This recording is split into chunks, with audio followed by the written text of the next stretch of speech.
Right, welcome to this ICP meeting. One or two things. Sorry, we're just a few minutes late starting, and it's not very good because I had a recent Borough Parish Liaison meeting. One of the remarks coming back was that the timekeeping could have been better, so apologies, but you know, people have been coming in late and we have just, there are various reasons.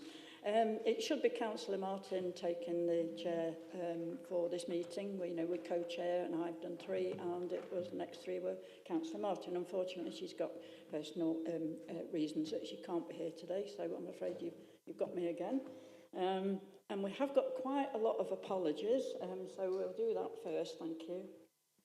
Okay, Councillor Martin, Tracy Allen, Stephen Bateman, Avi Bhatia, Carol Camus, who's involved with Operation Kinder Scout, Helen Henderson, She Centre Rep, Amy Sort, Stephen Posey, Gino Di Stefano is his rep, Mark Powell, Faye Rice is attending as a rep, Andy Smith, Drew Smith, Hal Spencer, Simon Stevens, Mary Dooley and Karen Hansen.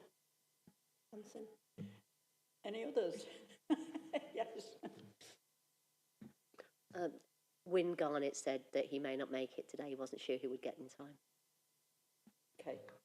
I mean, there's still enough of us for us to hold a meeting, that's the main thing. So I think we'd better just go around with introductions. I know it just takes a while, but at least, you know, getting to know each other, and we have got 1 or 2 substitutions. So if we start over, I suppose I'll start with myself for those that know me. Carol Hart, I'm Cabinet Member for Health and Community at Derbyshire County Council and co-chair this meeting with Councillor Martin, and I also chair the Derbyshire Health and Wellbeing Board. Should we start with you, Alison?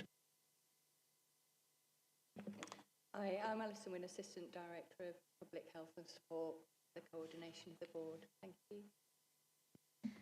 Good afternoon, I'm Nicola Smith, the Assistant Director of Children's Commissioning from the ICB. Thank you. I'm Lisa Byrne, I'm a consultant in public health and just attending to support Nikki with the item on Start Wellesley.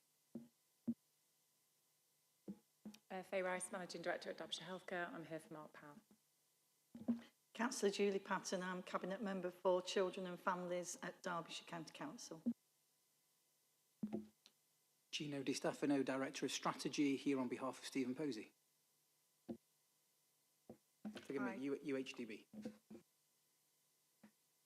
Christine Durant from Chesterfield Borough Council. I'm Jonathan Davis, also from Chesterfield Borough Council. I'm Chris Pienaar from Derbyshire Autism Services and Voluntary Sector Representative for Derbyshire. Thank you. Hi everyone, Kim Harper, Community Action Derby, and a Voluntary Sector Representative. Sean Thornton, Communications Lead for the ICB. Michelle Arrowsmith, Chief Strategy and Delivery Officer at ICB. Oh, sorry. Afternoon, colleagues. Chris Clayton, Chief Exec of NHS Derbyshire. Afternoon, Richard Wright, Interim Chair of the ICB. Hello, Kate Brown, Director of Joint Commissioning Community Development for the ICB. Duncan Gooch, GP, and here on the GP Provider Board as well. Hi, Robin Jewis, I'm Director of Public Health in Derby City.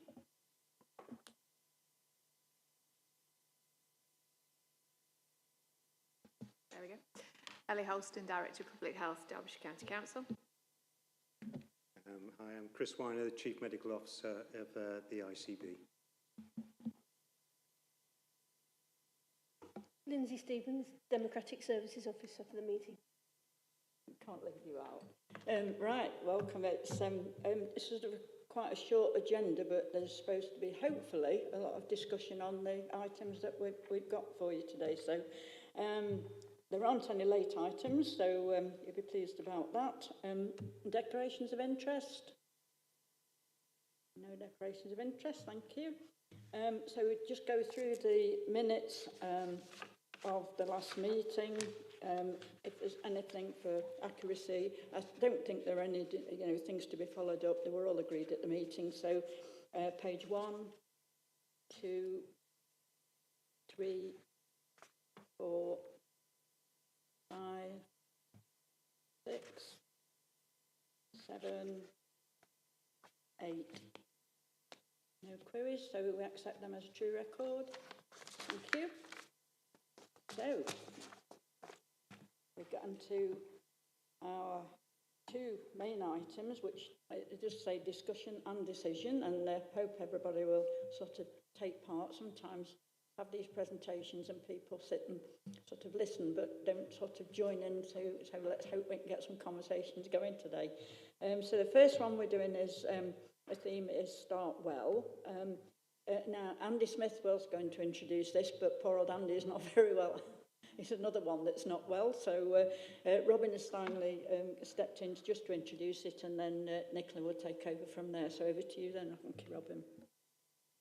Thank you, and it was just really to place this presentation as one of the 3 priorities for us as an ICP. So this is focusing on the Start Well agenda, but also gives us an opportunity to give some tangible discussion around how we can understand the needs of the population, how we can understand population health, how we can work as a system. So it's just thinking about all of those aspects while we have the presentation from Nick. Thank you. Thank you. Would you like me to come up? Am I okay here? Yeah.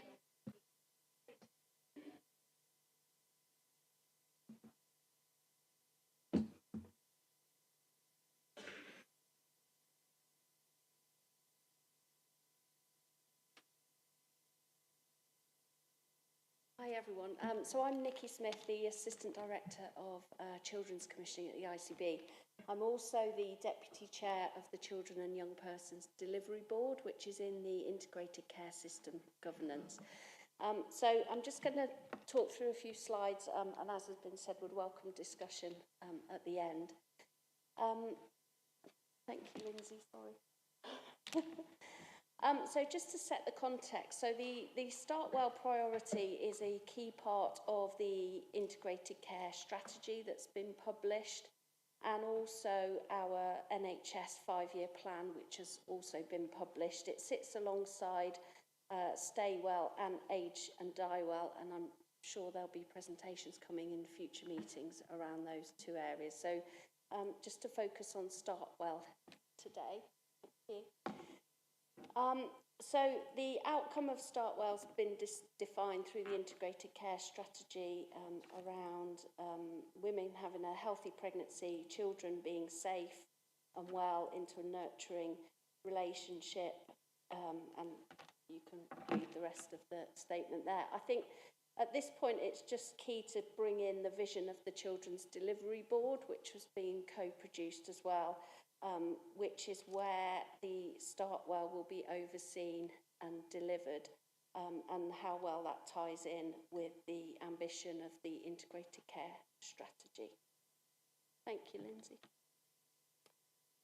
So in terms of why it's important, so we know that children who don't achieve a good level of development struggle across the areas at the top, and as we know, that can impact on outcomes not only in childhood but also in later life, and there's strong evidence that surrounds that. I think the other key point here is in the comments on the right hand side around investment is more effective the earlier it happens, which is a key principle that we sit by in the Children's Delivery Board. Thank you, Lindsay.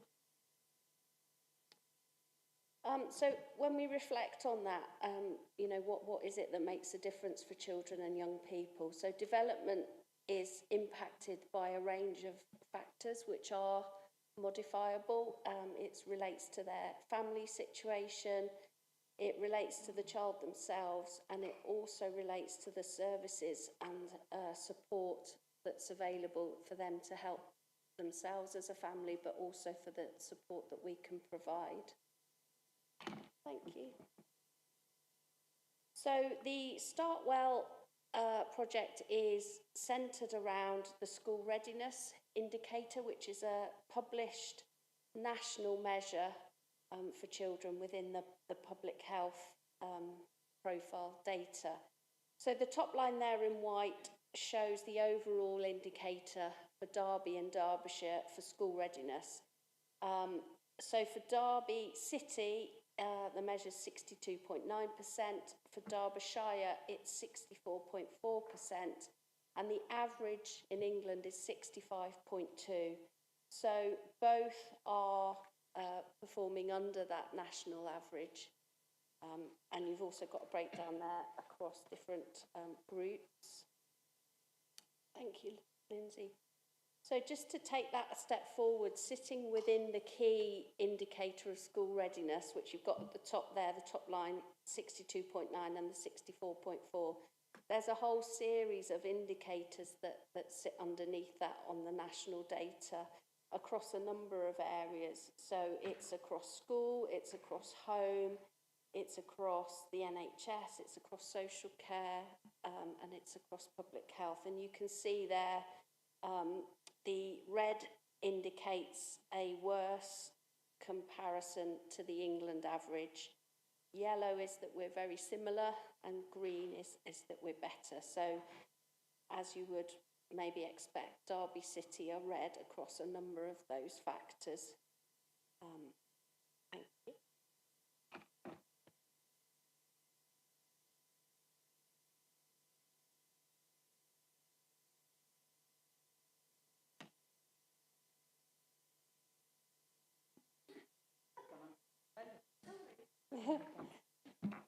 So when we reflect on what we want to achieve through Start Well, and we start to think about what is it that we will see that will indicate that we are starting to make a change around those school readiness indicators, we would expect that to be through structural change, through integration of services, clear pathways across the system, staff retention and our strong governance, better processes, access, service use, feedback from parents, children and families. The improved outcomes, so the school readiness indicator in time, we would expect to see a change there. And there's also some key indicators within that. So if we picked up on the vaccination indicator, we'd expect to see some changes in coverage and take up through that. So inequality, we know currently exists. There's the children and young people's core 20+5 is the NHS England guidance around that. And so as an area, we're starting to think about what our local +5 would be. And at the moment, that suggestion is through SEND, children, so special educational needs and disability identified children, the LGBTQ+ community, looked after children, ethnicity, speech, language and communication needs. And I think that will hopefully lead us on to a later presentation in the meeting today. Thank you. So in terms of our approach, so we identified school readiness as the key indicator that we wanted to follow. So that's what we're trying to pin Start Well around. We have started to look at what the key questions are to prompt thinking as to what we do and don't tackle within that. It's a big long list of indicators and clearly we need to prioritise within that around the areas where we're not performing as well as we would hope, and priorities for us locally. So we need to identify those key questions and also the questions around inequalities, recognising the clinical priorities that have been put on the table from NHS England for children and also, as I said before, our local +5. There is a lot of work that's already happening and a lot of services that are really effective in supporting the school readiness indicator. So I think it's really important that we recognise that and we start to think about what we want to do more of, not just the new things that we want to do or the things that we might want to stop. What's become really apparent is the importance of place and the importance of local areas. So we need to make sure that our data is identifiable for individual areas so that we can be targeted in our approach. We recognised that we wanted to engage the place alliances. looking at local solutions to local challenges, but making sure that we stay data-led and making sure that we still align to the core of the school readiness indicator as to how we want to do this. We need to look at the gap analysis, as I said before, to look at what's already happening, what's not happening, and what it is that we need to do. And we need to work up some plans aligned to that to be really clear and to set expectations across the whole system around what we are going to do, what we're not going to do, and some of the timelines and timescales around there. Changing the curve of school readiness is not quick in all areas, so we need to be really careful about managing the messages around the importance of what we do now and the impact it will have in the future. So as the Children's Delivery Board always holds true to putting children at the heart and committed to co-production, we'll hold true to that for Startwell as well. Thank you. So in terms of progress, so we have started to take forward some of those actions that we listed. We've done some public engagement and discussion, and the real key message was endorsing that individual areas through place wanted to do their own thing and wanted it to be local for them.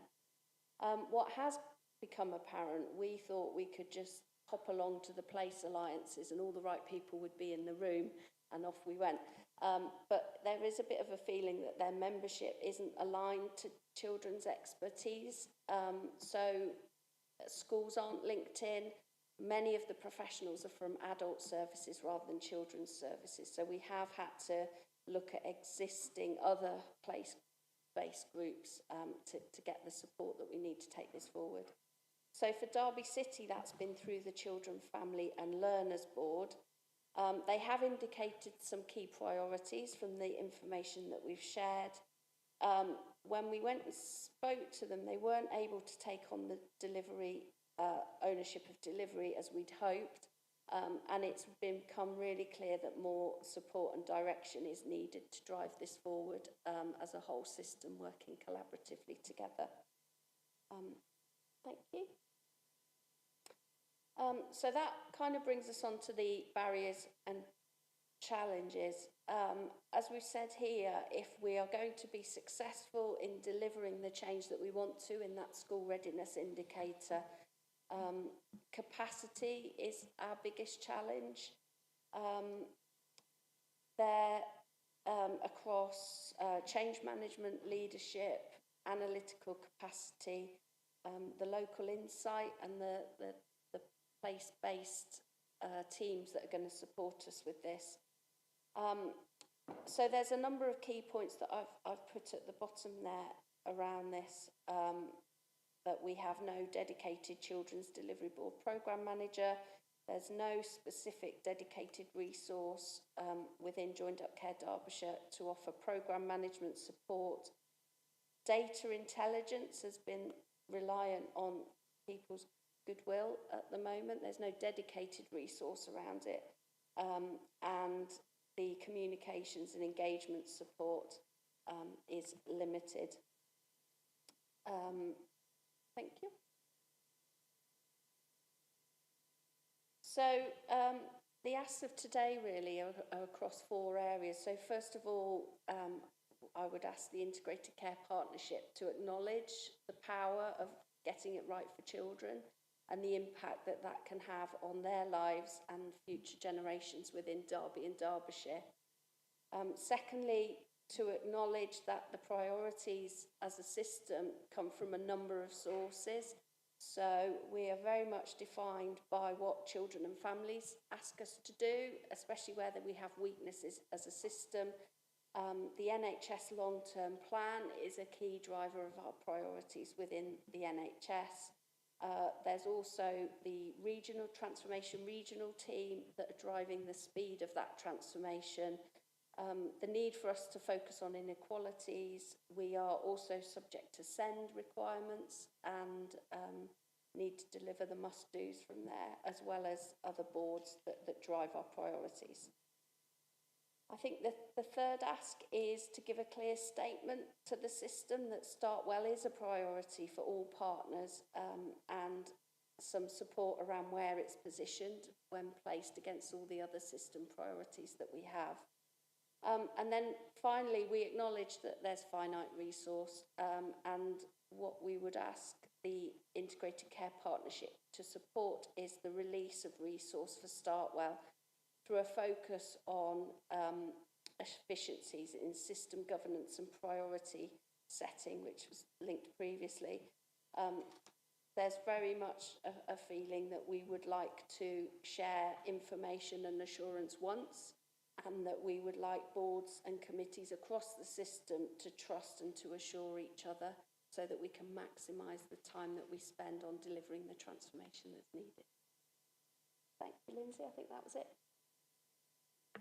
Thank you. Yeah. Thank you. Thank you, Nicola. Right, a lot of information there. I mean, just thinking, my great niece is a teacher, and I might be being naive about this, but she said at school, she had an infant school, and children come in with various problems. Some, you know, are even starting to learn to write and to understand things. Some even come still in nappies. And I just wonder I don't know whether there's any help out there. I mean, how do we let parents know as they move along? New parents and mums, do they know exactly when they should be trying to do things to the children so that they are ready in that? Because, you know, we've said all along, you've got to start with the young, haven't we? You know, because in the long run, we can't get back to prevention. It's great, but it does take a long while to kick in. But if we don't start in the right place, which to me is the young people. So I just wonder about that, because she said it varies so much, and some parents don't even realise that perhaps they should be doing things with the children before they get to even school. Yeah. Yeah, thank you. I'm looking at Robin and public health colleagues here, but I think we recognise that we have key touch points in a child's life, don't we? So there are the health checks, there's the initial checks when they're first born. I think it's how we then as a system offer the support and the help to families that's linked in perhaps with those key touch points, I think. I don't know whether you wanted to add anything, Robin. Thanks. I was just going to, I mean, I wonder if Kim has anything to add to this for us, but it's just thinking about all of those contacts that families have. So there are very much our health visiting statutory contacts, but there's also the play groups or the preschool or the voluntary groups that they're involved in, and it's just making sure that we have that information and that support there to share. I think there's been some reflections over recent years that perhaps wider family structures aren't available to support parents as they perhaps used to be, and so how we can support parents just in that everyday life to understand development and what normal expectations are. But I don't know, Kim, did you want to add anything? Yeah, thank you. Thanks, Robin. I mean, absolutely, from my perspective, Start Well has to be at the heart of any prevention strategies that we're putting in. And I guess as a system, where we touch in those places, I recognise.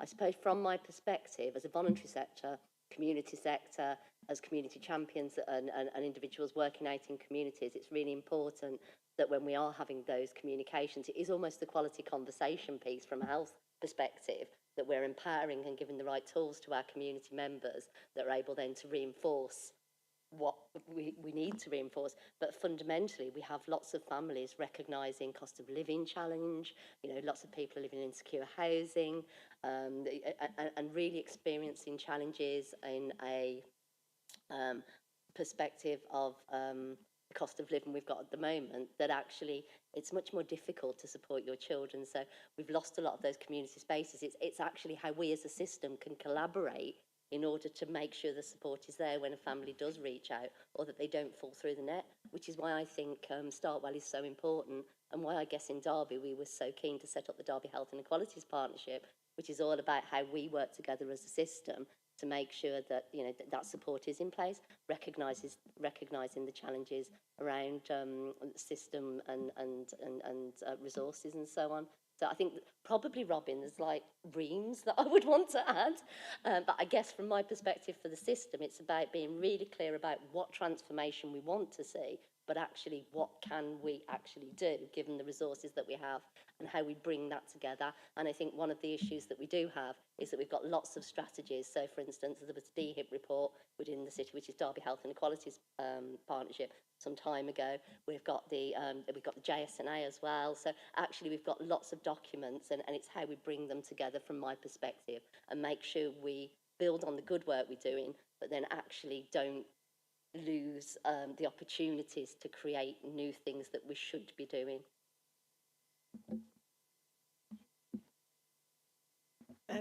Just to add from a local authority perspective, it is a big challenge because a lot of our children are not ready when they go into reception. They're still, as you said, wearing nappies. I mean, for me, that's one of the biggest issues is getting, we do a lot of PR stuff at the county, getting your child ready. We do it through the summer so that the children are ready when they start school, and we do a lot of social messaging there to try and get children ready.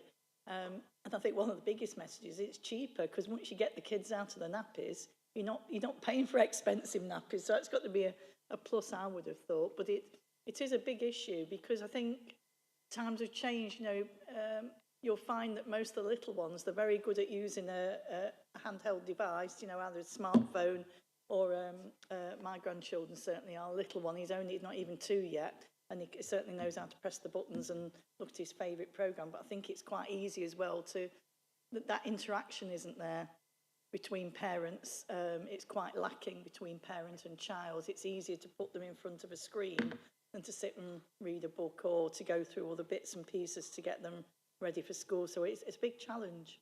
It's a big challenge.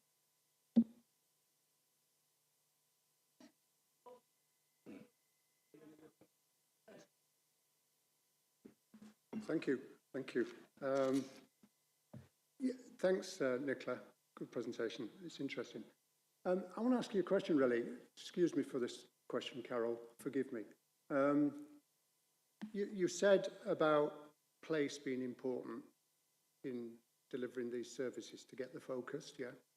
You presented data for Derbyshire and Derby, and actually within those, we know there's variation within those, actually, which didn't come up. And there's lots of definition of place at the moment. We're a bit confusing at times. So just putting all the politics to one side and everything else, you know, we've got district councils and all local government, and you know how we work in the NHS. Just from being close to the ground and seeing it every day, what would be your granularity of place that you would think would be the best way to actually work to focus the resources in the right way at the right place? Because we wouldn't have to focus resources equally actually to tackle some of the things you're saying. I'd be just interested to know what you think or your colleagues would think who are working close to it every day. Yeah, that's an interesting question, isn't it? If we were talking about slightly older children, I'd say schools. That would be it. That would be the place. But the reality is we can't work at that level. There's too many schools, and I think we're trying to be much earlier as well, aren't we? So I guess we need to think about how how families are arranged, how families are located, isn't it? That's what we're trying to get into the key of. I don't know. I think we tried to look at what structures we already had. We certainly didn't want to create anything new unless it was absolutely necessary, which was why our first approach was to the place alliances. But yeah, it's difficult, isn't it? I don't know. Do you have a suggestion? No, it's really difficult. Yeah. Yeah.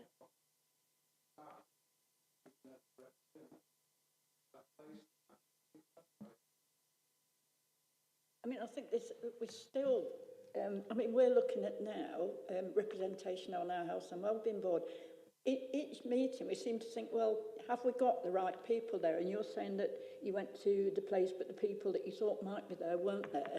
The trouble is, we don't want to keep inventing more meetings, because some of us are going to the same meetings, hearing the same presentations more than once, but it's how you get that balance and join it all up. So it is difficult. But Chris and Chris. Thank you. Thanks, Nick. I really appreciated the presentation, and I know a lot of colleagues have worked on it. A few thoughts and a couple of asks, if I may. So my thought is that this is a real step forward. So there's something really important in what you're describing here, not just in terms of Startwell, but the approach we're taking about the seriousness around the 3 priority areas, and we've brought the first today. So I think that's really positive. I've been hounding for us to start to just home in on what exactly we're going to do through the partnership. So today's first step really of saying, in Startwell, we are going to focus on school readiness, and I think that is really important. So I really support it. I recognise that just starts a lot more work in saying, well, within school readiness, what are we actually going to do? And because you're right, there's a lot of different indicators there, but it's a really important first step. We're probably going to link to what Richard and Carol are talking about in terms of the partnership. Who is it? Who does what?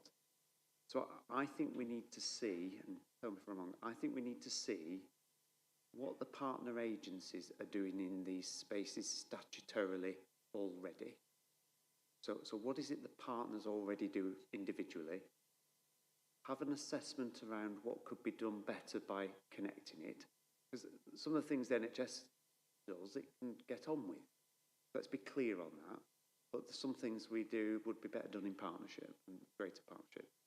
But then there's something about, in the Integrated Care Partnership, this forum, what are we going to do above the statutory liabilities or responsibilities? So there's a reason we're all in this room together. So what 1 or 2 things above those statutory things are we going to do together and agree them? And I think that would be important for us to see here. And then linked to that, and it's linked to Carol's point, this partnership is principally around health, public health, social care. It's the way we've created it. But Carol's right, we've got the Health and Wellbeing Board as well that's got to focus on Start Well, Live Well, Age Well. So what is it that partnership can do? And us being really methodical and careful about who's doing what here. Reducing the number of priorities, but being clear what we're doing. So that's my ask really, is that probably before we look at Live Well, we come back to Start Well and say, right, what's the next cut of this thought? In terms of places, I mean, I've been around a while now, and I've seen organisational structures get bigger, get smaller, and up and down. So again, I think we need to be really clear. What do we need to do at an individual place level that can only be done there? Because there's a risk that we say everything is done individually and locally. And I'm not sure the evidence base will stack that up. So can we be really clear what people talk about 80-20 rules, don't they? So what's our version of that? So what do we do across county and city collectively? Because there's more power there if done in an aligned way. But what's then delivered very locally? And I think we need to be honest and clear about that. And then the last one, and I'm probably going to look to Robin and Ellie and Chris and colleagues. It's really important. There's something about prevention in each of the 3 areas. So there's things we can prevent even at the end stages of life. So we've got to keep a focus. What are we doing in each of the 3 components? But there's a question in my mind as a partnership about, are we giving equal weight to each 3 areas? And could we do an assessment of that? I mean, people will talk about, won't they? Do we put as much focus on the Start Well as we perhaps put on Live Well and Age Well? And I think the partnership should have a look at that and take a view, but with the evidence base to support it. Okay, thanks to you. Back to you, Jeff. Thank you. No, thanks, Chris. I agree with everything you said. Thank you. Yeah, thank you. Nicola, thank you for your presentation. I really appreciate it coming into this environment and us talking about this Start Well agenda today. But one of your final slide, I think, laid out some asks for this meeting today. The very first one, I think, was to acknowledge the power of getting it right. And I do acknowledge the power of getting it right for these young children. One of your earlier slides, you quickly jumped over the evidence base around getting it right for young children, getting school readiness up to a level which is better than it is today. The evidence is incredibly strong, and the evidence is lifelong in terms of its improvement. So it reduces the need in the short term, for support to families and children. It reduces the need for support in schools in the short term. But more importantly, it improves health outcomes for those children in the medium to long term. And there is, people are being followed up, having been in programs delivering this sort of care into their, late teenage years and early 20s. And what we see is less depression in those children as they grow up. What we see is less social problems in those children as they grow up. What we see is better employment and better incomes as they move into the workplace. And actually, we also see a resultant benefit on the next generation of children as they start to have families. So getting it right for those children before they enter school has a lifelong benefit for those individuals and for the families that they have further down the line. Just so I acknowledge that.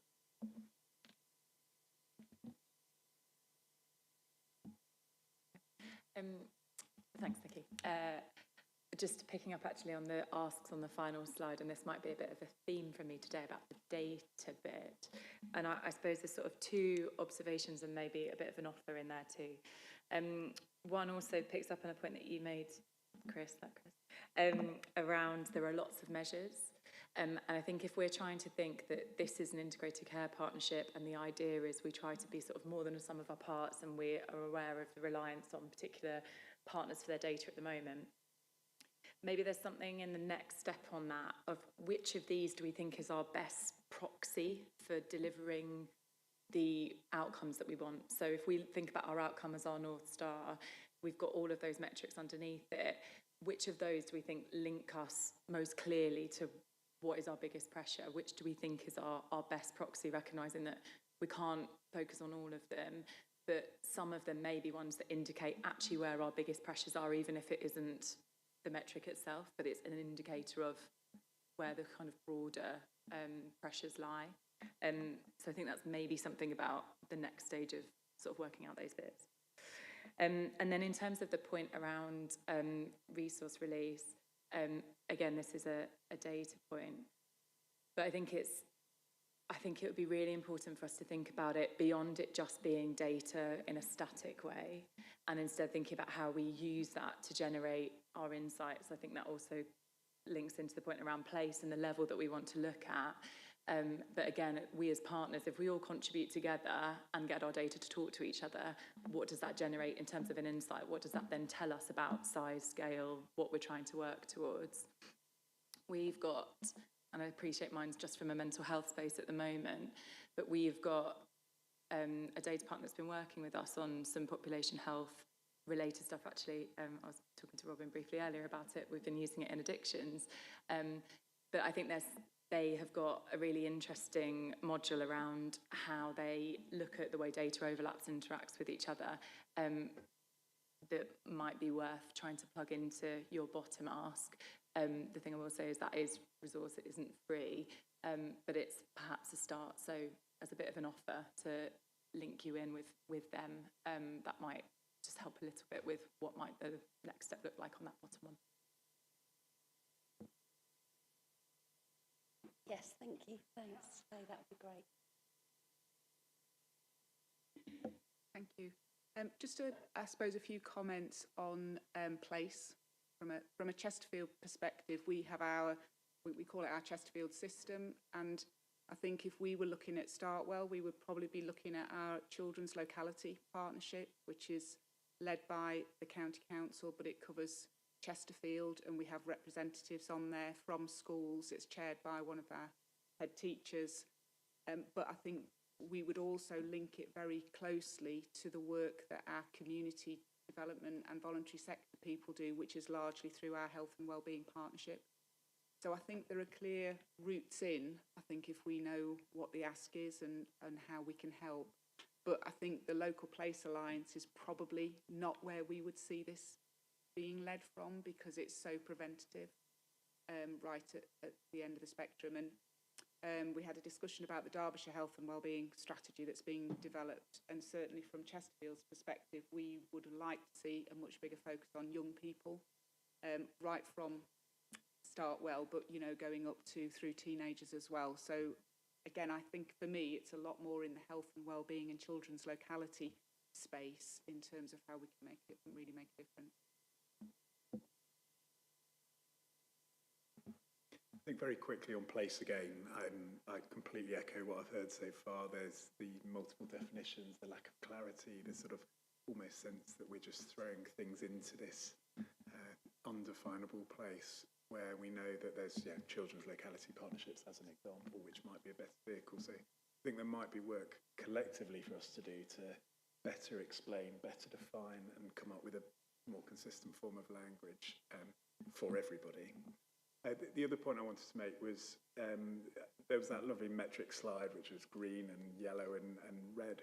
There were quite a lot of greens for both city and county, and so things, I just very quickly noticed things like uptake of flu in 2-3-year-olds, which isn't one you'd expect to be particularly high where there's low literacy, low attendance, and so it would be really useful to understand where there's really good performance, how can we build on those strengths. So we talk about being strengths-based, asset-focused, and then we come to consider a problem and only look at deficits, and I think there's a real value in us reflecting and understanding where it works well, why does it work well, and then how can we do more of that for our whole community.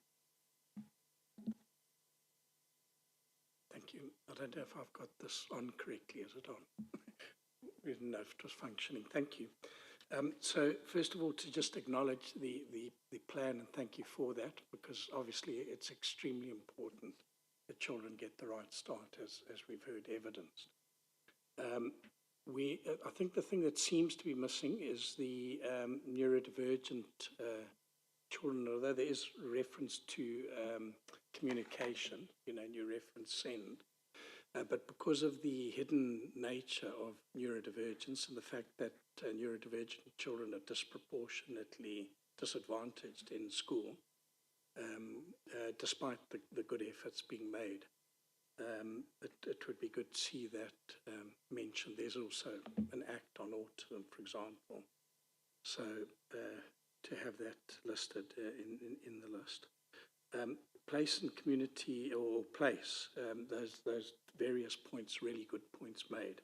And we've also raised previously the great importance of having community of place and community of interest. Some people remember this being raised. So it's extremely important in design to have both of those present, for now the very reasons starting to come up. So it's just a point to raise again, and I think something, for example, like at a county level, for example, it might be that the community of interest is looked at specifically, so any issues around that. Obviously at place level the same can happen if there are people who want to take action on that. But what will tend to happen, working only very specifically at place, there's a lot of institutional knowledge and impact that's going to be lost if too much focus is placed only in place, and that's where community of interest can cover both. The Children and Young People's Festival, we just wanted to commend that took place a little while ago in Belper, from the Learning Difficulties, Mental Health and Neurodivergence Partnership or Alliance. The large number that was oversubscribed to over 300 professionals, what was noticeable is the enthusiasm and passion of everybody there, how they participated and how they all put in their perspectives and signed up to link, you know, across the system. Because I would agree with Nikki, I think without the focus on the system, it's very hard to achieve sustainability, particularly with complex work like this. Then also just a thank you to an acknowledgement of all the work the children's services in particular have done on the neurodivergent hubs, which are now launched, and we've slipped a banner outside there. It's a Joined Up Care Derbyshire initiative, so it's fantastic. It's a proper systematic response. That's it. Thank you. I've got one other point, but I can't read it. Thank you. Thank you.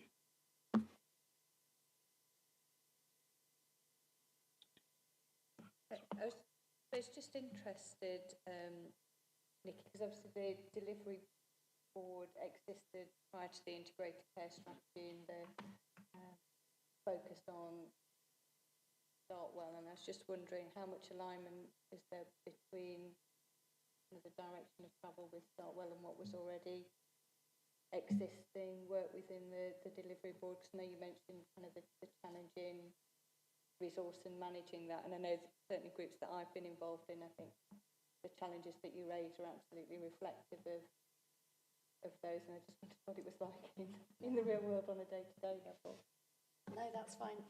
So the Children's Delivery Board, we've been really lucky. So it's co-chaired by the two Director of Children's Services from Derby City and Derbyshire County Council. We have representation from across NHS partners and social care and education, which is really great. So we already had our vision, we already had some key priorities that we picked up. So when Startwell came along, it did add additionality to that, but it was very much aligned to what our ambition as a board. Yeah. Does that help? Yeah, thanks, Chair, for just come back, just having listened to colleagues very carefully. There's a few things. Richard whispered something in my ear, and I've looked on the slides and again, and I think it's important. So I think we've already agreed that Startwell is a priority. I think we've done that. I think today, and Richard's right on this, we are agreeing that school readiness is our priority within Startwell. And I think that's a really important statement. So I just want to check, have I got that right, and is that what we're saying? There's a huge amount of work to be done to say, okay, within that, what, who, where, and how, and we need to see that again in quite a significant amount of detail. I'm with you, Chair, about the risk of going round our structures again. So I think we need to be, let's not open the conversation around place. We've got our two places, got our place alliance groups. We need to help them, we need to support them. But let's not go around the structures again. That'd be my advice. We've got them. We just need to be clear what they're doing and what we're asking them to do. So what's the ask here at the Integrated Care Partnership? What's the asking to the two health and wellbeing boards? What's the corresponding asking to the relevant places? And how do we get behind them? So I think we've got a huge amount of work to do, but that reaffirmation today about Startwell as a priority. School readiness is the key priority within that. I think it would be a really important step. Thank you. Back to you, Chair. Thank you. Can I just, Chris makes a really good point, but I just worth it. Why did we choose school readiness? Because, and why only that?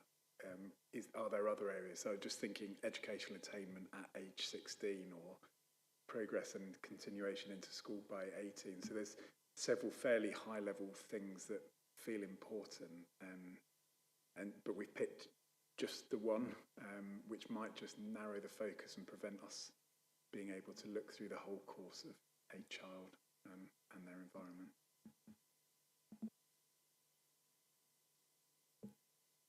Yeah, and I think I've said this a few times, but I think one of the things to remember about the integrated care strategy is that it is about testing integration, isn't it? So it's not about everything, it's not about all of the priorities we could look at, but it's about saying, actually, can we really galvanise around one thing and look at how we can better work together and integrate together. So I think we've been through quite a long kind of discussion about why, correct me if I'm wrong, Robin, around why we would focus on school readiness at this point, but I think that's not to the exclusion of everything else, because we're not saying as a system other things aren't important. What we're saying is, I think for the strategy, this is the area we'll want to focus on to look at integration.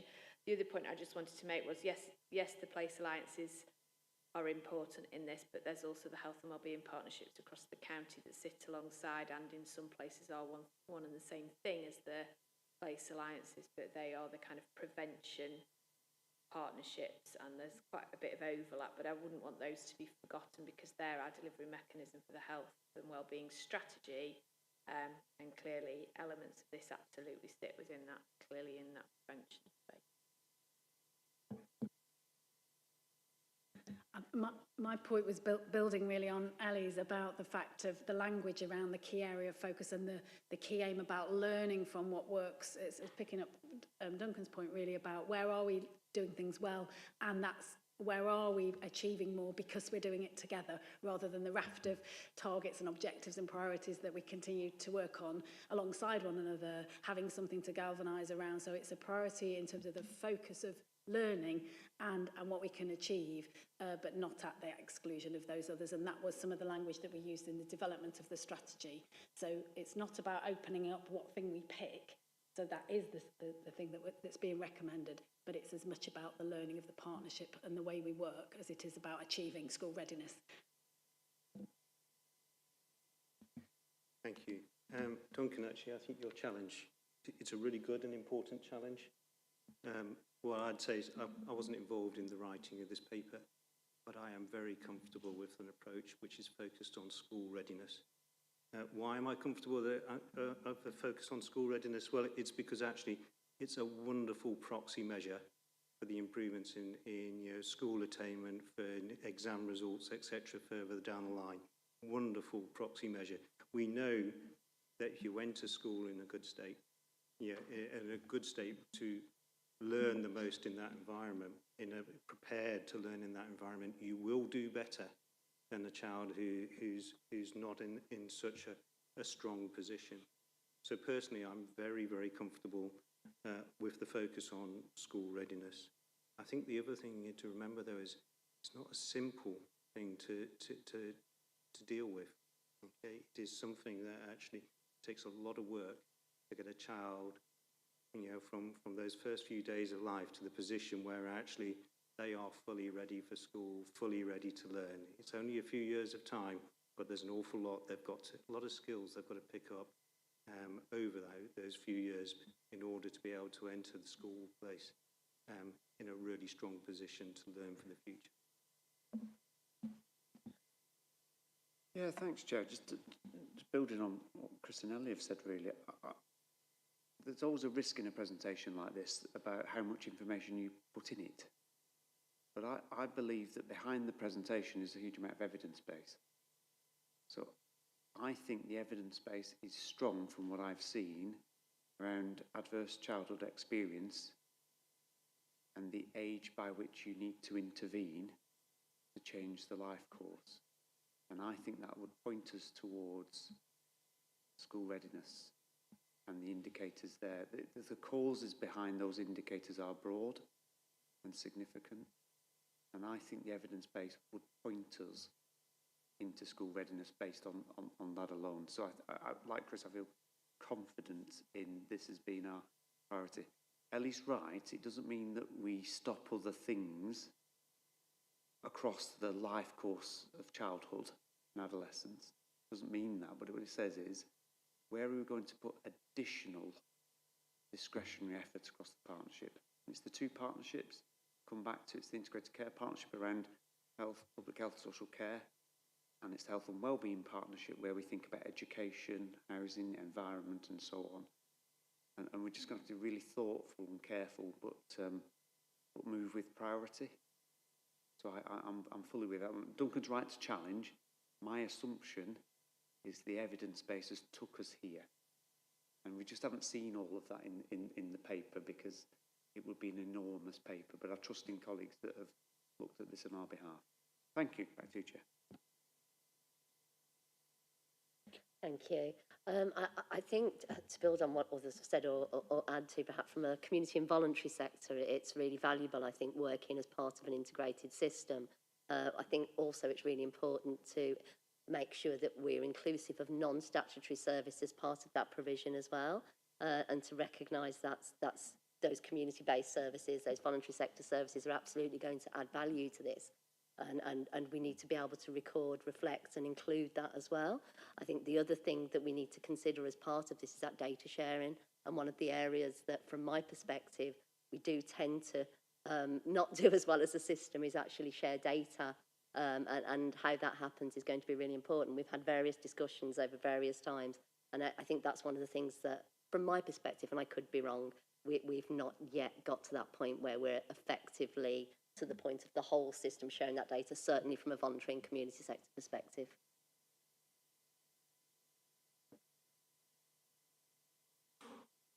It's been really good feedback as well, which is great. And I know you're taking copious notes, and Nicola. I mean, I was just thinking, you know, when Christine was on about Health and Wellbeing Board, I mean, it might be worth you coming to our Derbyshire Health and Wellbeing Board and doing the same presentation. Has the presentation gone out to everybody, or is it just the first time they've seen it here? Yeah, so we'll share it so that we have. Yeah, so if we will share it, because I've said the same thing again, you know, if there are things that when you go through it, because it's, you know, it's a lot to take in and so many slides, but if there's anything, you know, I'm sure Nicola would be pleased for the feedback. But we have sort of got a list there of asks from the ICP, and I know that some of the wording and whether it's school ready or whatever are different, but I mean, in principle, I mean, the first bit, really, the first sentence says getting it right. I mean, I don't think anybody can object with that one. And the priorities, well, we do know it's a priority. We've got, you know, start well, stay well, and so, you know, again, I hope that you can support that. So, is everybody happy to sort of note these, you know, asks of us, and do we support it? I see a lot of nodding heads and that. Yep. So, yep. So, thank you, Nicola. That was excellent. Thank you. Right. So, we've now got, I think it's a triple act, isn't it? We've got Robin, Elliot and Chris establishing Prevention and Health Inequalities Board in the Joined Up Care Derbyshire system. So, over to you. I don't know who's coming up or who's sitting. Yeah. Thanks, Robin.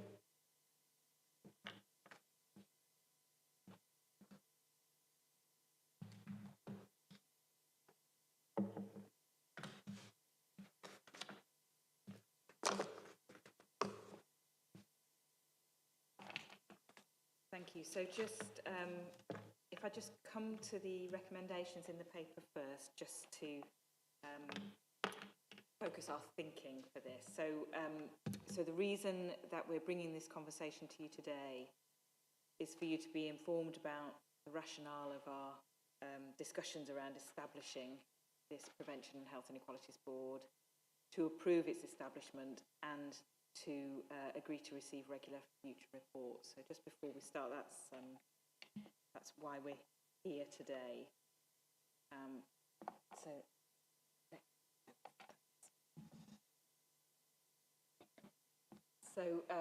we've just pulled out some of the areas from the paper just to guide a conversation.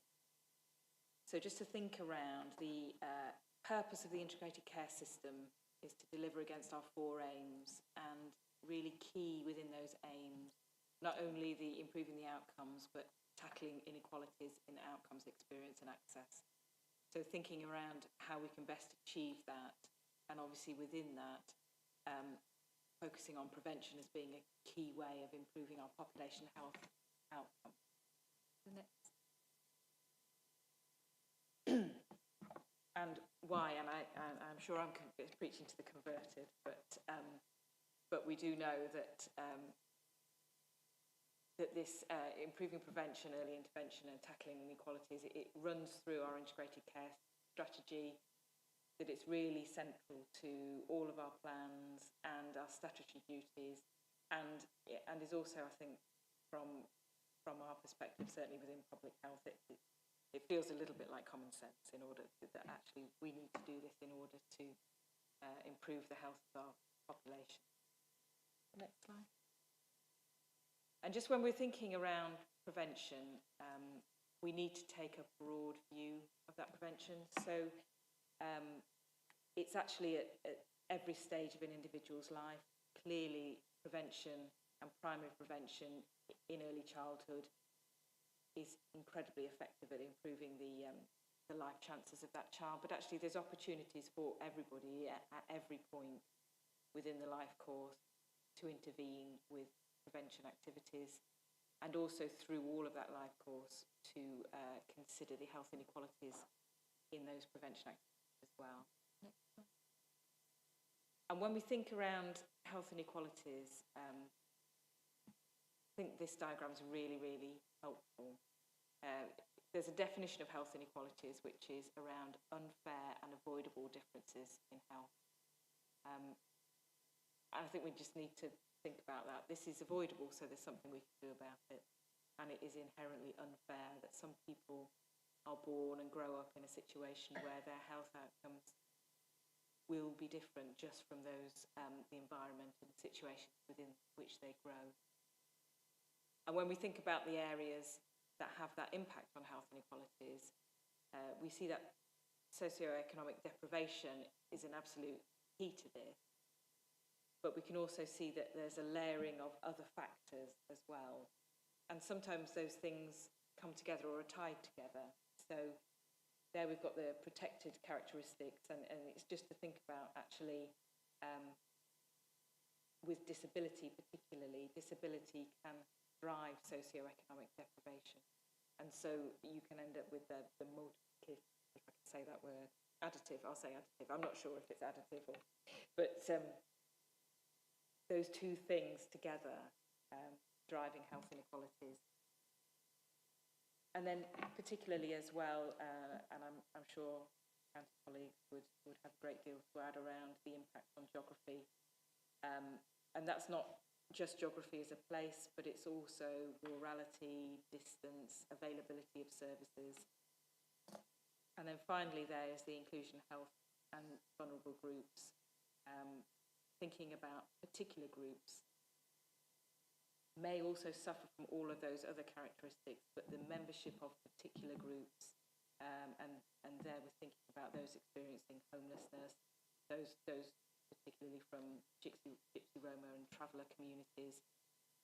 There are groups of individuals who can suffer additional inequality because they are a member of those groups. So we've had some time really to consider how best we coordinate and tackle and bring together all of these aspects of work. And Ellie and Chris and also Jane, who's our lead for population health management, have had some conversations about how this is best done. We were reluctant to bring together a board that has a name of prevention and health inequalities within it, because our previous experience was that when that happened, the actions around prevention and health inequalities became the responsibility of the board and not of the system. And so we've been really cautious about bringing forward this recommendation, but we do very much feel that it is the right time now to do this in order to think about how we can coordinate and ensure that we get the best actions from the system. So this work is separate but really closely linked. So bringing together prevention and health inequalities, there are aspects that sit with one or the other, but bringing them together means that we can have a focus and make the best use of our time in looking at those actions that we need to take. We need to ensure that this is embedded in all of our work, and and we actually think that now's the time to bring together this board in order to facilitate that embedding within all of the work streams across the system. To make sure that this is a multi-agency and a partnership approach and that all partners are involved in that. And then thinking around our population health, our health inequality outcomes, our turning the curve outcomes that we've got within our strategies. We don't feel that they're systematically owned within the system, and we feel that this board will help us to achieve that. And finally, there's lots and lots of action around these areas, but at the minute, it's a bit difficult to see the sum of the whole, and that accountability is quite distributed across the system. And so this brings that together so we can have that focused oversight. The next. So I'm very happy to have any comments on that, because the next few slides are really talking through the proposals around developing the terms of reference and really focusing in on the purpose. So at this point, happy to have any comments or questions or queries on what I've said so far. I mean, happy to kick off. Thank you. It is needed. I see it differently in a sense, Robin, and I sense the worry you have about this becoming the responsible body for all things prevention and health and equality. We've been there before, we've made that mistake, but I don't see it like that. I think this is I think you're developing the guiding mind with the Integrated Care Partnership and Health and Wellbeing Boards on where we need to look, what might be the right initiatives, and we need that. So I fully endorse it. I think it should advise, and I use my words carefully, the Integrated Care Partnership and Health and Wellbeing Board. Delivery can come through place and so on, of course, another aid, but it's advising, it's guiding us on where to look, how to do things. I think it's crucial. I think we ought to commit to it. I like the multi-agency, but we just need to enhance the commitment to it, because it will need colleagues to be freed to serve it. And I think I couldn't agree more. This is needed. So I'm really pleased that you as guiding minds have come to this view. Thank you. Thank you, Chair. Really welcome this. From a provider perspective, we, as one of the officers that has a responsibility within one of our local providers to lead on some of this, it can feel confusing in the absence of something that oversees the whole. I think some of us that are leaning into a space that's not traditional territory like prevention, saying that from an acute perspective,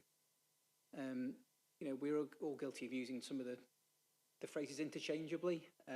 So I think something that brings it all together, that allows us to learn, agree the shared goals, and provide visibility of what we're all working on, I think is much welcomed. And just to echo the points that have been made, the why really resonates from UHDB perspective. So very, very welcomed, and this is something we've been looking forward to hearing more about in the recent months. So very much endorsed from our perspective, the reasons people have given. Yeah, I think similar to colleagues that really, really welcome this. I think maybe this might come into the discussion going forward, but I just wanted to start. You've talked a lot about the fragmentation, about it not feeling as coordinated as it can be, but also about organisations individually have their own statutory responsibilities. We also have, and I think this is actually a little bit, it's just triggered in my head from what you were saying, our definition, not just around prevention, but our definition around health inequalities also differs based on the sort of organisations that we are. If we think about the neurodivergence comment earlier, we have health inequalities within that group as well as the health inequalities across other areas. So there is a little bit about what is and isn't included in this in case it becomes the coordinating function for everything.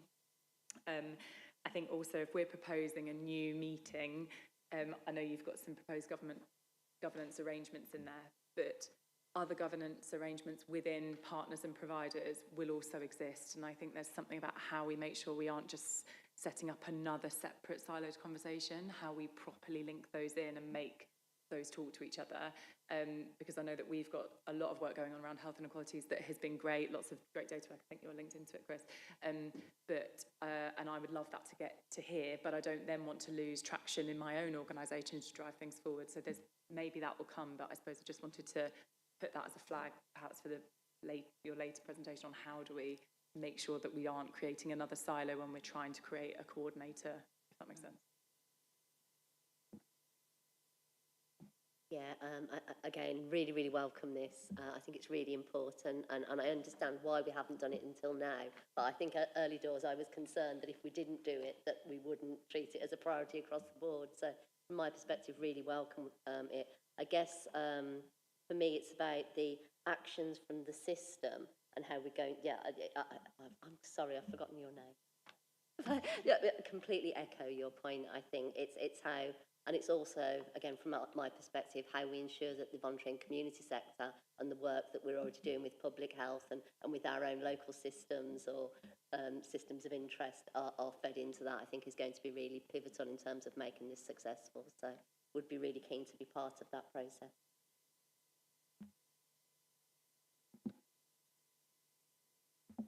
Thank you, Chair. I think this is an area where district and borough councils have got a real edge, actually, of housing providers, also of leisure centres and services that support people to be more physically active. I think it would be good for us to have a seat at this table, and also to see where there are opportunities for collaboration and co-production or co-location of services. All councils are facing a very difficult time financially.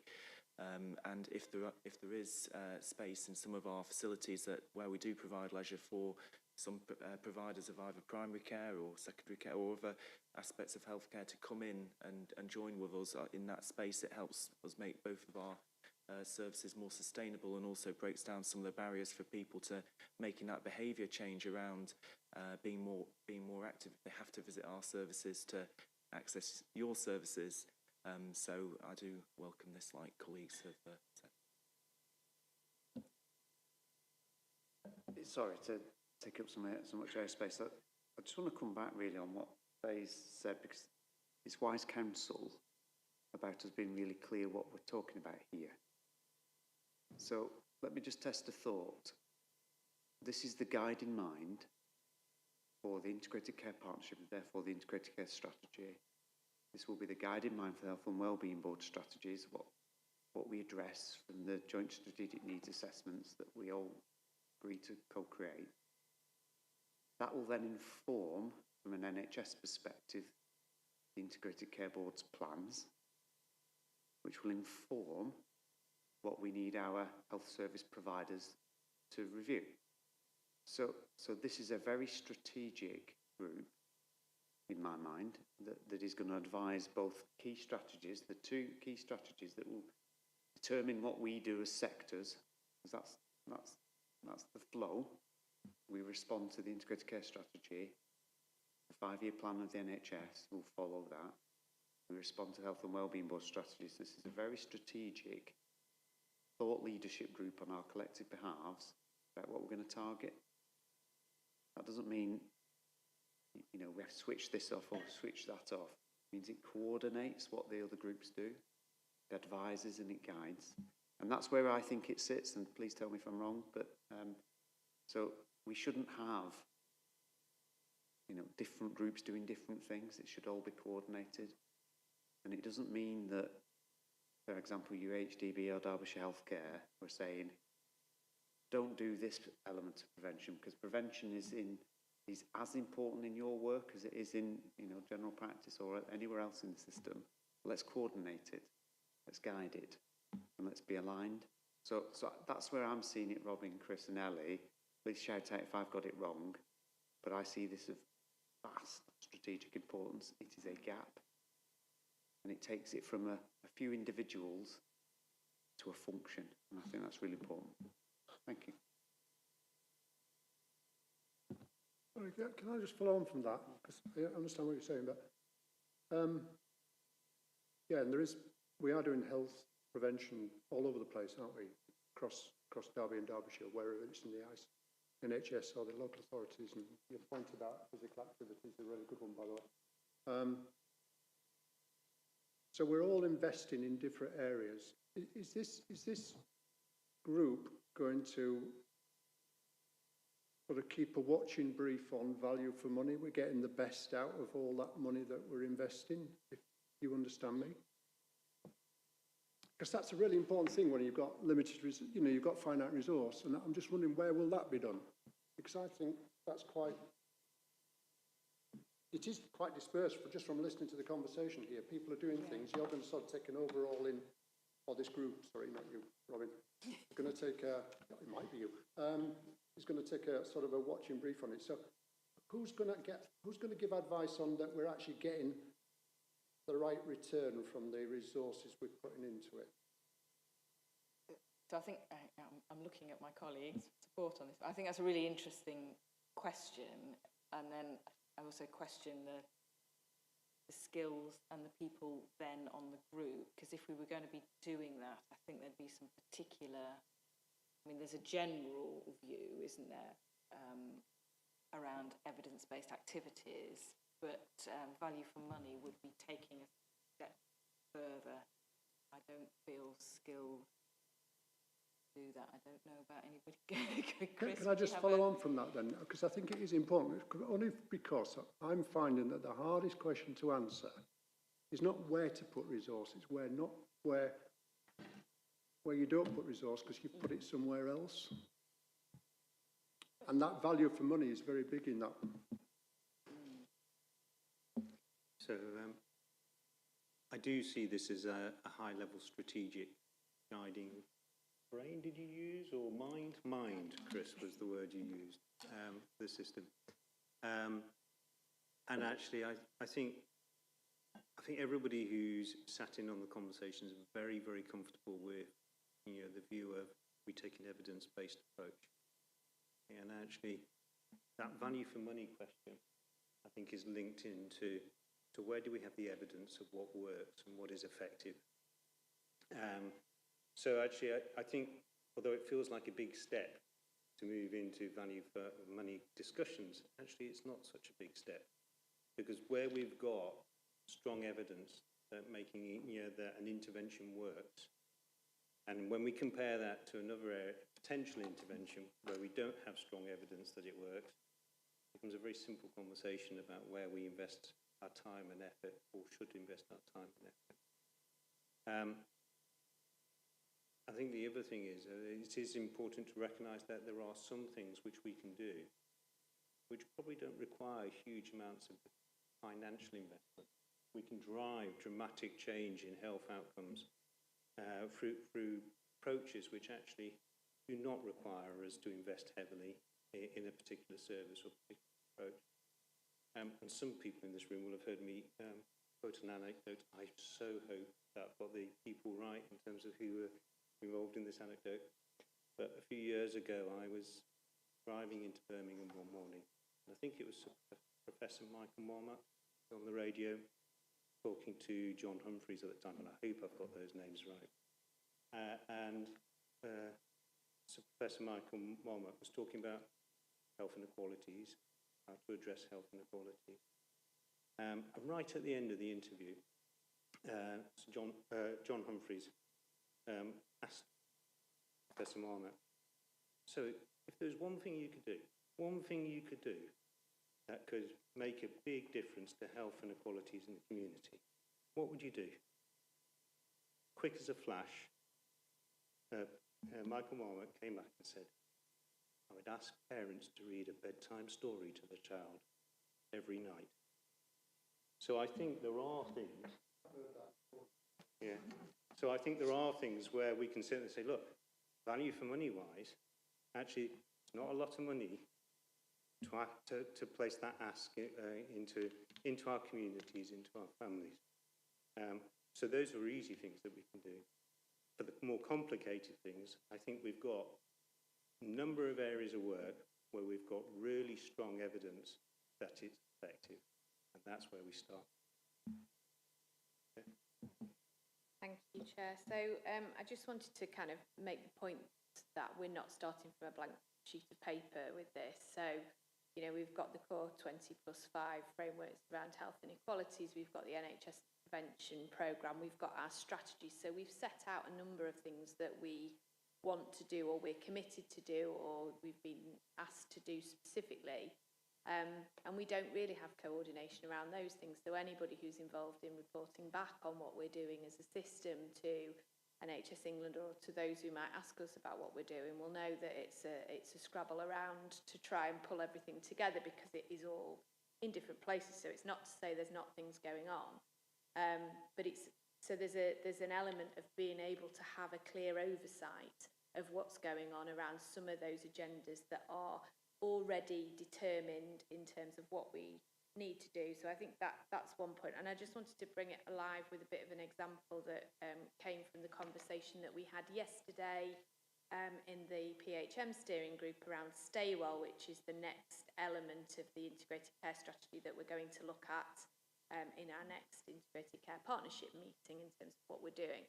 And we looked at one of the key drivers for ill health, which is something that's mentioned across all of our strategies, which is tobacco and smoking. We've seen the government raise the profile of that. There's a couple of consultations out at the moment around vaping and smoking. We've got additional investment coming into the system next year. We've got a tobacco dependency treatment programme, which is the NHS part of that pathway, and there'll be an expansion of the local authority part of that pathway. And so we brought people together yesterday to say, how are we going to approach this? How are we going to systematise this, if you want? How are we going to make this a key priority across our system for all of our partners? And there's clearly a lot of work to do to get to that point. And I see this board as being integral to that. So you'll see in the governance in the paper that the Tobacco Control Board group, which is fairly new, it's a city and county group, which needs kind of firming up, will feed into that group so that oversight will be there, and we'll be able to have those conversations about, are we going in the right direction? How are we maximising the use of that opportunity and that investment to really make a difference to both prevention and inequalities when it comes to smoking? So it's just to bring it alive with a bit of an example about how that works, and just to say that we're not starting from scratch with this. There are some things that we already know that we are doing, but in a fragmented way, and that pulling some of that together could mean we could maximise the benefits of the work that's going on across the system. Christina. Thanks. I'm supportive of this. What challenges me a little bit is the remit around coordination, because actually everything that we are doing as a Chesterfield system is focused on preventing and supporting those people with inequalities, because by definition they are the people that need the support. And so all of the activities that we're doing across all of our 5 or 6 partnerships are focused on that. And therefore, when you talk about coordination at this role, I recognise you're talking about it at a strategic level, but when this paper goes beyond this group, I think there'll be a lack of understanding as to what that means for people at place, because you obviously don't want to know everything we're doing in Chesterfield, but actually having a guiding mind, as Chris has talked about, setting out the approaches that we should take and how we can be more coordinated and that kind of thing is where we're at. So I think some of the language in the paper is difficult when you read it from a place perspective, when we're doing a lot of this stuff on the ground and we're already doing everything. You know, our activity is focused on people with inequality. Yeah, thank you, Christine. And yeah, it's really important to get that balance, isn't it, between giving a strategic direction and interfering. Because actually, part of this is acknowledging there's a huge amount of work, and we don't want to be telling people what they should be doing. But perhaps it fits with. So I've had some conversations previously with some of the NHS providers around seeking a central place of coordination, somewhere to go to, somewhere to share what's happening, somewhere to perhaps coordinate or understand what others are doing. So I think in that the meaning of that word coordination, perhaps we just need to tease that out, because actually it may be really helpful for other areas to know what Chesterfield are doing and see what they've learned. But we also don't want to take away from the roles that are already there in localities, and as Ellie was mentioning around the Health and Wellbeing Partnership and our 2 health and wellbeing boards as well. So we've just got to find where that niche is that fits in and fills the gap, but doesn't tread on toes. That they'll be treading on toes, but there's been a sort of a bit of a discussion about, you know, feeding up, being able to demonstrate, doing some pulling of information together. Well, there's just so much there. So I think until the board is established, I think it'll find a rhythm, won't it? And it'll find its feet. So as I say, I'm very supportive. It doesn't feel like it'll be stepping on toes. I think there'll just be a sense of, perhaps to start with, at the local level, well, what is this board doing for us? And I think the easier it is for us to articulate that at a strategic level will help get people to understand the benefits that it will bring. Yeah, thank you. Thank you. So just hearing the discussions on the value for money and Chris's earlier comment about, you know, who's doing what, etc., reminds me that when in a position that we face, which is quite significant, how local assets could be made to work harder, not by people being flogged even more than they are now, but by linking, you know, linking and leveraging.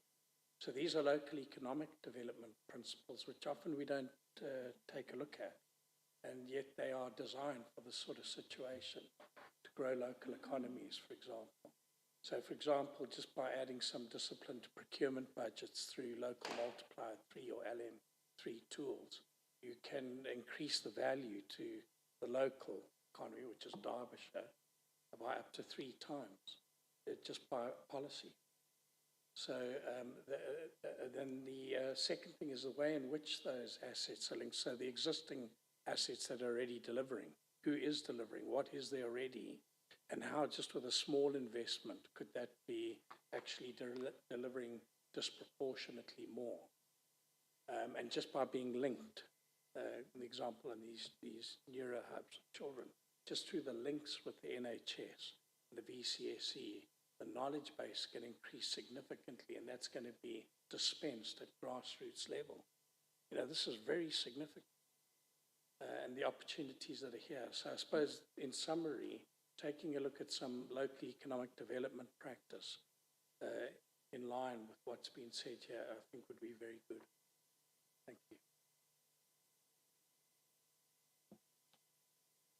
As I reflect on what others have said in the room, I think it's important that we get the language right, because it needs to kind of work for all partners, doesn't it? And I know that's really, really challenging, but certainly critical. And on this point about direction versus interference, without putting words in your mouth, I think there's a real sweet spot. I think there's a healthy tension to kind of get out of this potentially. And I think we need to be open to feedback and challenge about what we're doing individually and collectively. If that makes sense, I think we should be open.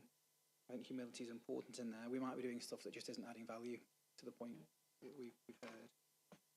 And in that spirit of clarity and role, can I just understand next steps on membership and how we do that? Yeah, apologies. We've got some conversations around the terms of reference coming, but I just wanted to pause and get thoughts at that point, and then if we're ready, we can move on to these.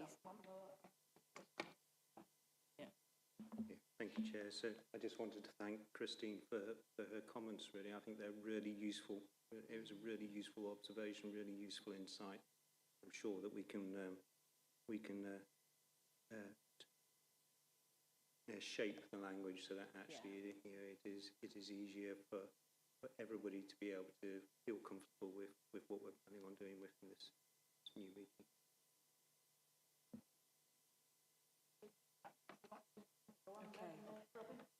Thank you. So this first slide is the proposal of the purpose of the board, and as you'll see, it's focusing on strategic direction, coordination, and oversight of these agendas across the whole system.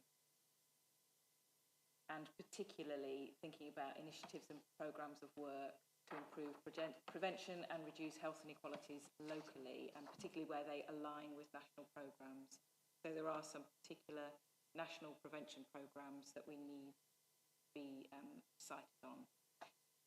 So promoting interventions that are knowledge and evidence led, embedding and building on strength-based and person-centred approaches, so making sure that we've got a voice for communities and also trust for co-production of local solutions as well. So it's not necessarily focusing on the how, but more about the what that we need to do. Develop and oversee appropriate approaches to monitoring and evaluation as a key part, and that perhaps feeds into the value of money question. I may have a kind of very specific public health view of what value for money and its work in its entirety would entail, which terrified me slightly, but perhaps I just need to refine my thinking about what that might be. And also to provide a central coordination point for anything. So I've got an example here, which is the major condition strategy. So we are anticipating the major condition strategy to be coming. There isn't an obvious home, but this board feels like an obvious place for that to sit. So that's particularly focus on long-term conditions when that does land.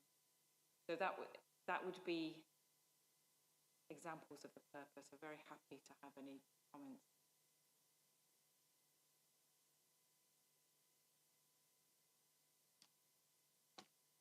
Was that a thumbs up or you'd like to speak?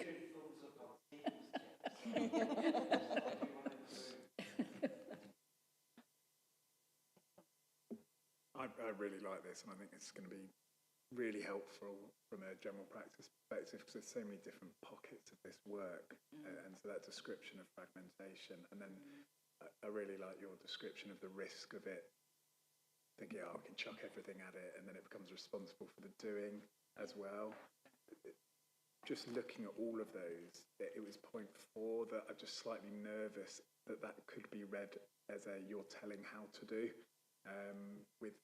because that's feels very processy in terms of on the ground. This is how we're going to deliver it. So I don't know if that's my understanding or if there's a better way of describing. Because I think what you're saying is just to ensure that that's the way it's going to be done without telling how to do it. But I sort of read it a bit as, oh, you're getting involved and you're getting your hands dirty, which is what you were saying you didn't want to do as well. So just, I don't know if there's a better way of wording it there. So perhaps this is about the input that we're having to the board and who we're listening to as a board as well. Perhaps rather than asking how things are delivered. Ellie?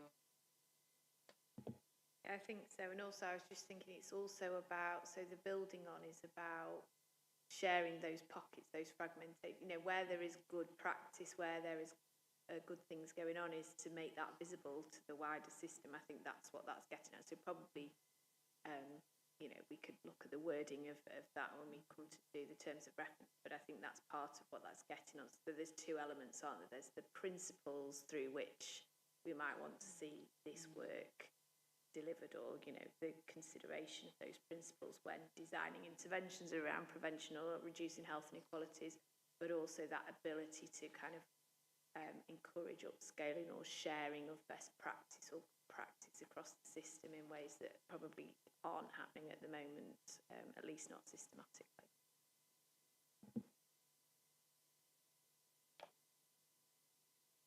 Happy to move on. Next slide then, Lindsay, please. So here's a starter, but it's by no means complete, and that's part of the reason for bringing it here. Is that this is where we've got Chris has very kindly offered to be chair, haven't you, Chris? I'm not sure whether he was in the room when he agreed, but he certainly has very kindly agreed. So Ellie is the SRO for prevention. I am for health inequalities.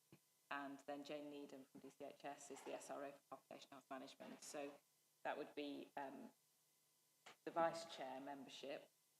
And then it's an opportunity to engage the senior responsible officers. So there's specific senior responsible officers for healthcare inequalities across the NHS organisations. I don't know whether there's also, or whether they're the same as for prevention. And then we've also got, within the primary care system, we've got leads for the PCNs. So how would we involve them? And then who else from local authority, which other departments, which other organisations? And then obviously we've got Healthwatch and VCSE, but very happy to receive comments around how that VCSE representation would work. Any thoughts? Yeah, I mean, there's a huge risk, isn't there? You get cast of thousands if you're not careful. And you need to go back to the real purpose, and the purpose is the guiding mind. So we need the guiding minds here. We need the inputs so that there's balance in those thoughts. But don't forget, a lot of those colleagues, especially as you go down the list, will be at the ICP statutorily, will be at the Health and Wellbeing Board statutorily. So we'll be able to contribute. So just be careful. It needs to be proportionate, doesn't it?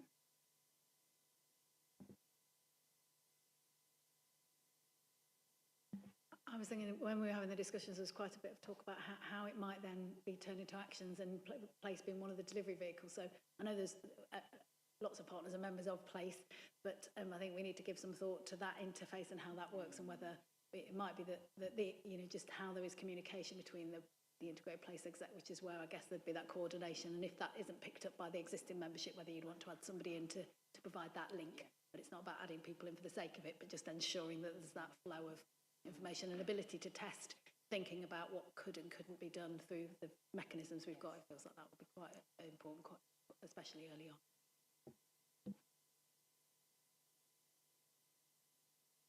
Yeah, can I just commend what Kate said, please? I think that's really important, particularly where you have got these pockets of work. It's actually about how we link them in, not create something new or overlay it. And also Chris's point there, I think, is really important, that it could become a cast of thousands. So actually having something that linked very much to PLACE and what's already going on. So, for instance, from a city perspective, obviously we've got public health and community action and the community together in a space through the Derby Health Inequalities Partnership. What I wouldn't want to do is put that outside, but also you can't have everyone on DHIP in this. So actually it's just about sensibly having somebody come forward and having it manageable.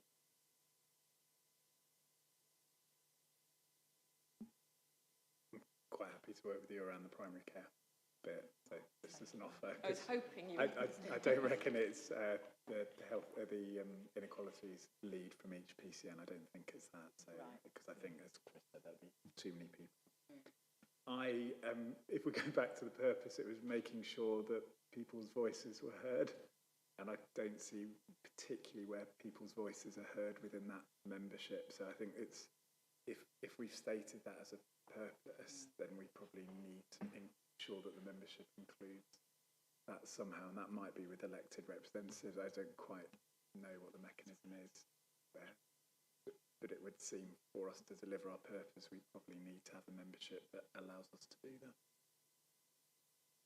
And I think that probably comes back to Kim's comments, doesn't it, Kim, around having a suitable link, and then what that link would look like from a county perspective, or link, and whether that's attendance at the meeting or whether it's feeding back through or connections with another meeting.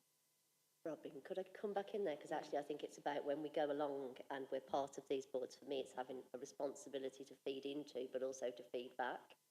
And actually I think that's really important, that we recognise that everybody's voice can't be in the room, and what we try to do is have as unbiased a view and actually bring those voices through. So I think that will be really important in terms of making this work and giving that voice.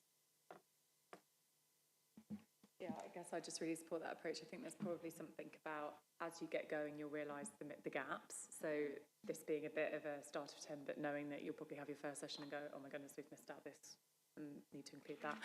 But then the role of the membership is you're there as a representative, but with a responsibility that you link it into whatever your network, or going back to my original point about governance and how that works, I think probably needs to be fleshed out a little bit. I think that's partly what that point is. I think I couldn't agree more about the point around voices being heard. I think there's an element to that within Healthwatch, but can't only be Healthwatch. So it's just recognising what that role and function is in the. Just following on from the points around the sort of citizen community voice. So not necessarily part of the membership, but somewhere linked into that governance diagram is we've got some things in the system now that kind of connect into the integrated place executive. So the insight framework that we're piloting, that's being progressed by a fairly well represented system group. It does link into the integrated place executive, but I think it needs to have a feed into this as well, because that is where we're saying we're putting our money in terms of our coordinated insight gathering and feeding that into decision making. So it needs to influence decisions, not necessarily be sat around this table, but it needs a home in this space, I think. So it's perhaps something I'll pick up separately with the three leads.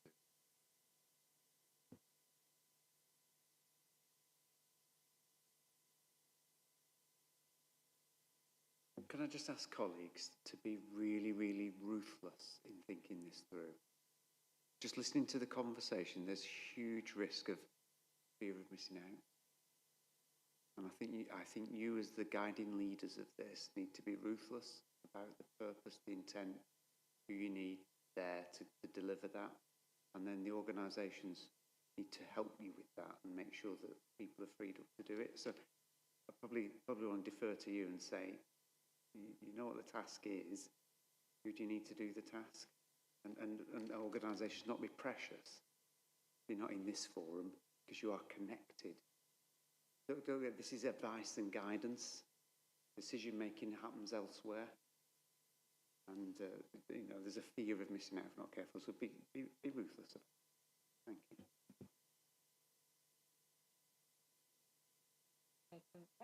Move on to the next slide. Which is and again, this is a starter of trying to describe the connections and the relationships, and I think the connections to the other groups is going to come from this as well, isn't it? So we've positioned. You're able to read that. So the Prevention and Health Inequalities Board is the largest box there in the middle. You can read that from there.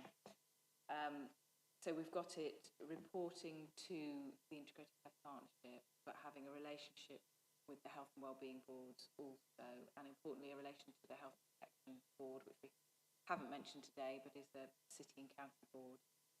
And then feeding into the Prevention and Health Inequalities Board, we've currently got the Tobacco Control Board, but well aware that there may be other groups that we need to feed into here, and so may need to have representation or somebody with an awareness of that work is actually there on the board. So really happy to have any suggestions on the knitting. I think there might be something about, and I don't know whether you therefore do it in a slightly different colour, because I think what you're trying to say is that this shouldn't replace all the work that's happening. You don't want it to become the place where all the do happens. I don't think you're ever going to be able to name every single group that is looking at these things. And I wonder if there's a catch-all box that says other wider governance groups in partner organisations that just tries to drill home your point that this isn't to replace or to do for, but needs to have that link in. But again, taking Chris's point that you don't end up getting people so fearful of missing out that they think they need to be there, but knowing that there is a link, and it might be that rather than naming every single one, you just indicate that they all exist and they do need to interface, but not in the formal block line way that you've got all of the other groups, I suppose. Thank you, that's really, really helpful.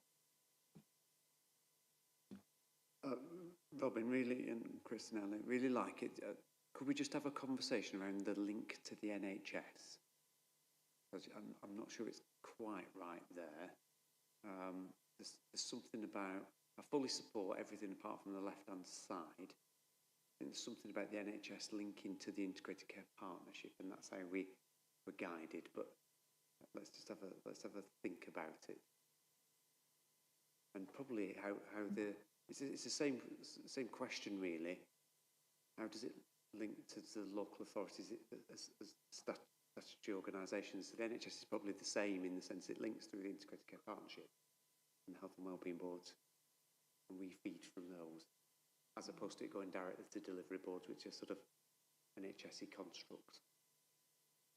That makes sense. So I guess part of that question for us is around building that relationship and that understanding for the delivery boards. So we have been doing some work more recently around building that understanding. I think, Nikki's presentation is great, isn't it? It shows that actually we've got that relationship there from a children's delivery board perspective. And as she was talking around the plus groups, there's been a lot of work and a lot of conversation around developing that. But I don't think the relationship with all of the delivery boards is as established. So there is something about having a way of communicating directly to them that's maybe not about a reporting arrangement, but having some sort of relationship. And I guess that's what that dotted line is, a kind of undefined relationship, but it's how we communicate and provide that insight for the delivery board.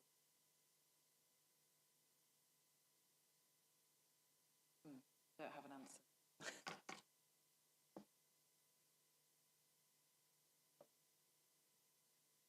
I think it's still got work to do, haven't we? It's good that things are being raised and you can take on board. Is that it? I think we covered off the. We just gone to sleep, but we had some specific questions.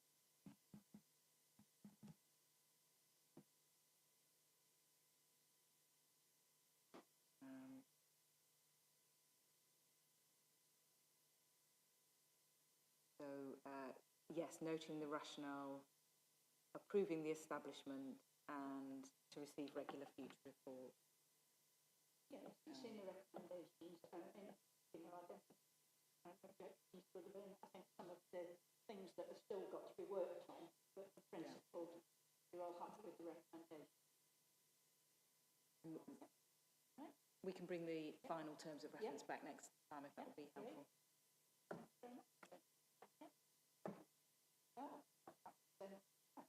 Quite good conversation, which has been great. Yes, Duncan, you want to...